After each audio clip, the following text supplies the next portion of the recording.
И вот эта выставка, она очень оригинальна именно тем, что заслуженные художники достали свои работы и подарили их селу Воскресенскому.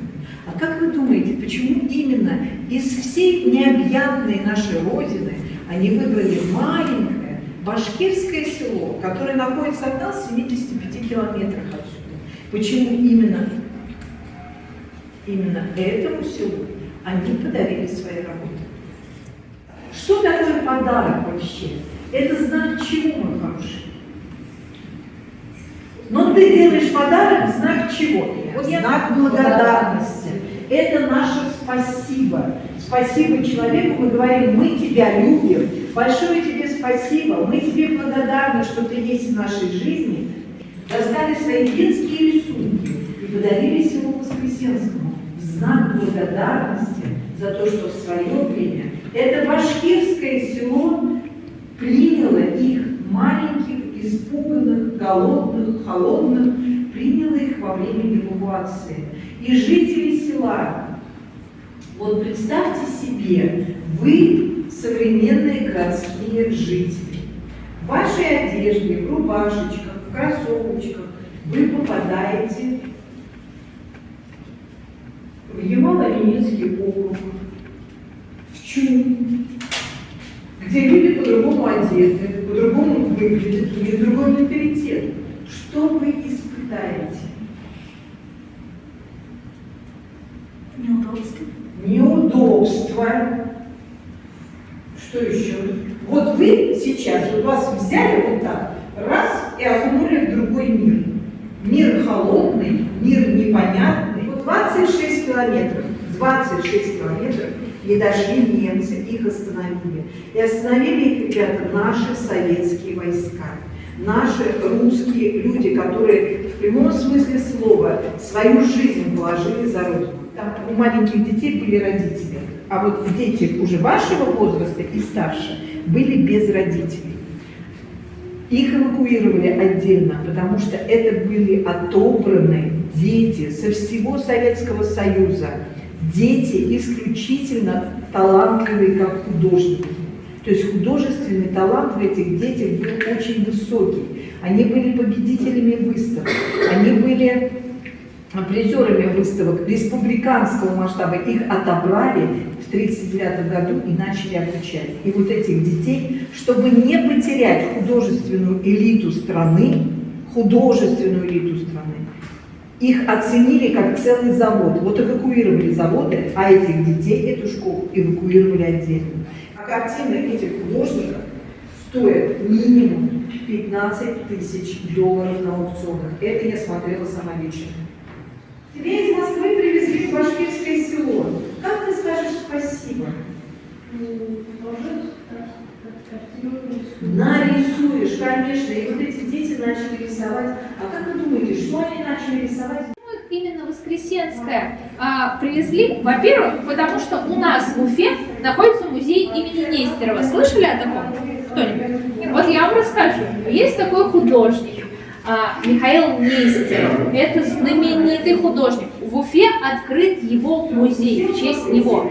Он был другом другого художника Василия Сурикова. Вот эти дети обучались в школе при институте Василия Сурикова. И эти два художника, Нестеров и Василий Суриков, они дружили. Поэтому дети были рады, что их привезли в Башкирию. Потому что вот, они в Воскресенском, а вот тут в Уфе находится музей художника, друга, их покровителя. Там есть репродукции на открытках, репродукции картин Михаила Нестерова. И они вот эту красоту башкирской природы, а наша с вами Башкирия считается одним из самых красивых по своей природе, по разнообразию природы регионов во всей нашей стране. А у нас, смотрите, какой красивый, потому что они высокие, они уходят вдаль, а в искусстве есть такое, когда художник видит, вот что уходит вдаль, оно становится немножко таким синим. Все, что вдалеке, оно приобретает такую синеву, поэтому назвали синие венцы. И вот эту красивую природу они рисовали. Ну, как вы видите, один художник, Гелий Кожев, он вспоминал. Он обменял у одной жительницы красивую простынь, ему мама дала с собой простынь, на ведро картошки. Вот как вы думаете, что он сделал с этим ведром картошки?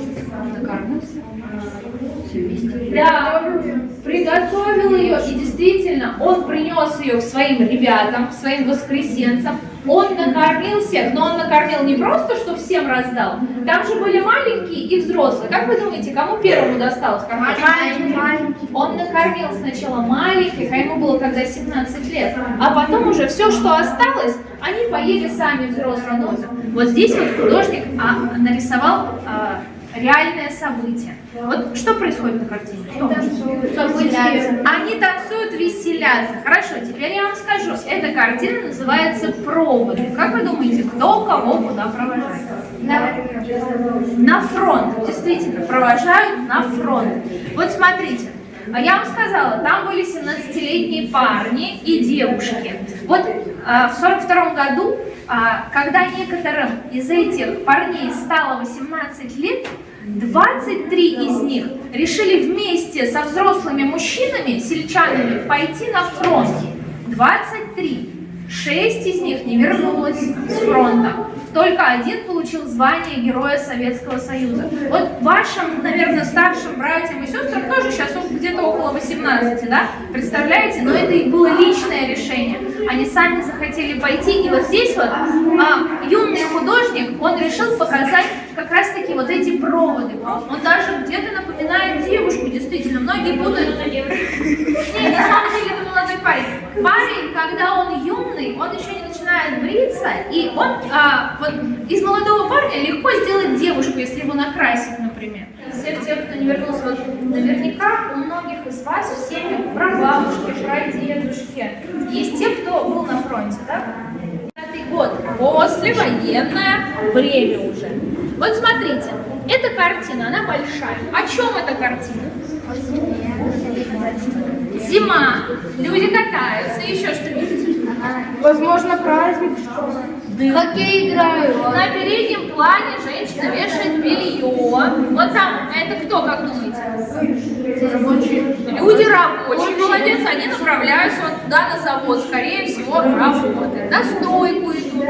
Вот смотрите, когда была война, рисовали картины парады, рисовали генералов очень красиво. Вот смотрите, это парадные картины. Но после войны люди стали рисовать эти парадные картины. Они начали рисовать жизнь простых людей. Так, жизнь прожил человек. Вот посмотрите, его глаза, они, конечно, уставшие. Этот человек видел войну. И многие, даже писатели, они говорят, что люди, которые прошли войну, они с очень уставшими такими глазами. Но при этом в его глазах есть и свет. И мы видим, что он добрый и веселый человек. А посмотрите, в какой позе он сидит. Он зажат или свободен? Свободен. Он свободен. Вот так сидят уверенные в себе люди. Мужчины уверенные так сидят. Вот посмотрите, когда есть выступление нашего президента, допустим, он тоже уверенный мужчина, он тоже сидит в такой расслабленной позе. Он собирается встать, поэтому он поставил руку, он как будто сейчас скачет с этого стула. Итак, ребята, вот мы с вами поговорили о суровом стиле. Суровый стиль, вот почему? Потому что была война, послевоенное время. Но история русской живописи, она очень большая, и она началась давно. Вот сейчас у нас какое время года с вами? Время года. Осень у нас. А вы знаете, что осень считается одним из самых живописных времен года? Ну почему? Есть яркие цвета. Еще кто может сказать? То же самое. То же самое. Яркие цвета. Какие? Она цветная. Она цветная осень, действительно. Вот особенно ранняя осень, это вот где-то конец сентября, начало октября, это действительно разнообразные краски вокруг. Дождя не было. Вот вы помните, когда последний раз был дождь? Летом. Летом. Вот это в начале сентября. У нас сейчас очень теплая, красивая осень, и можно вообще все краски просмотреть. А осень бывает разная. Она бывает яркая, она бывает такая даже унылая. Он написал около 100 посвященных осени. Представляете? У него огромная коллекция, но целых 100 картин он посвятил осенним пейзажам. Вот одна из его самых знаменитых осенних работ называется «Золотая осень». Вы видели эту картину? Да. Вы писали по ней сочинение? Да, наверняка, да, видите, она даже в учебниках у вас. Вот здесь Исаак Левитан показал осень радостную. Скажите, какого много цвета на этой картине? Желтого. Много желтого цвета, да? Мы видим здесь березы. Вот видите, на переднем плане стоят две такие тоненькие. Вот там одинокая березка, но она такая яркая. Она даже не то, что желтая, а какая больше? Оранжевая. Золотая даже больше. Вот есть, да, такой эпитет. Золотая осень. А осень немножечко по-другому. Посмотрите. Здесь вот эта картина «Осенний день» называется «Сокольники». Скажите, тут есть персонаж картины, кто, кстати? Женщина. Женщина. Она идет, ну, грубо говоря, по парку. Она гуляет по парку, и это опять осень. Ну, скажите, какое настроение уже у вас от этой картины? Поделитесь. Грустная. А почему грустное?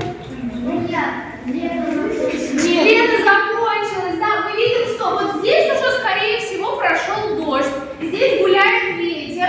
Посмотрите, тут мы видим такие сосны, они очень большие, но уже мы видим вот этот листопад, да, и как будто картина создает немножко уже такое грустное впечатление, да, но все равно спокойствие, это еще не громы молнии, это такая хандра, я бы сказала так.